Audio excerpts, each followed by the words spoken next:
যে মা নিজের সুখ স্বপ্ন বিসর্জন দিয়ে সন্তানকে বড় করেছেন, সেই বৃদ্ধ মায়ের সঙ্গে খারাপ ব্যবহার করা শুধু অমানবিক নয়, অকৃতকার্যতারও পরিচয়।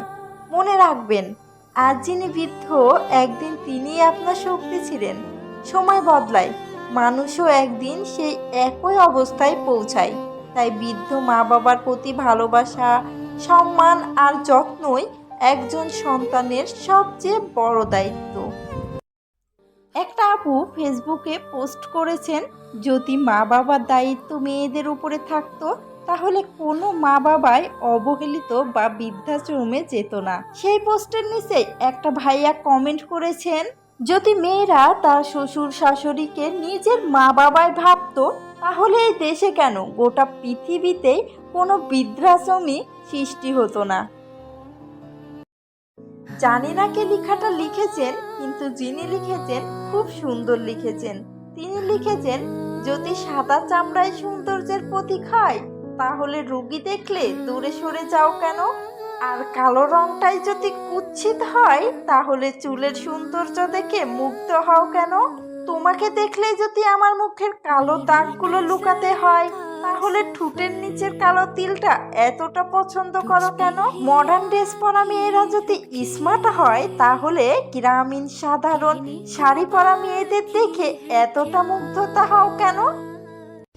বিয়ের কয়েক মাস না যেতেই মেয়েদেরকে শুনতে হয় কবে সুখবর দিবা, অথচ সন্তান নেওয়ার সিদ্ধান্ত, সময় আর সক্ষমতা সবই স্বামী স্ত্রীর যৌথ বিষয়। অযথা চাপ, প্রশ্ন আর কটু কথা একটি নতুন সম্পর্ককে আনন্দ নয়, বরং মানসিক কষ্টটাই বাড়িয়ে দেয়। মানুষের জীবনে সবচেয়ে বড় সম্পদ টাকা নয়, বরং একটি সুন্দর চরিত্র, পরিষ্কার মন আর মানুষের দোয়া। অর্থ একদিন শেষ হয়ে যেতে পারে, সৌন্দর্য একদিন ম্লান হয়ে যেতে পারে, কিন্তু ভালো ব্যবহার কখনো পুরনো হয় না। তাই এমনভাবে জীবন কাটাও যেন তোমার চলে যাওয়ার পর মানুষ তোমার সম্পদের কথা নয়, তোমার সুন্দর আচরণের কথাই স্মরণ রাখে। না অহংকার নিয়ে থাকুন, না অ্যাটিটিউড নিয়ে থাকুন। যে মানুষগুলোর সাথে আপনার মতের মিল নেই সেই সব মানুষের থেকে শুধুমাত্র দূরে থাকুন। পূর্বপুরুষ বলে গেছে, যদি ফসল রং বদলায় তাহলে তাকে কেটে ফেলো, আর যদি মানুষ রং বদলায় তাহলে তাকে ছেড়ে দিও। সম্পর্কে কখনো চালাকি খাটে না, সম্পর্ক টিকিয়ে রাখতে গেলে নিঃস্বার্থ ভালোবাসাই কাজে লাগে।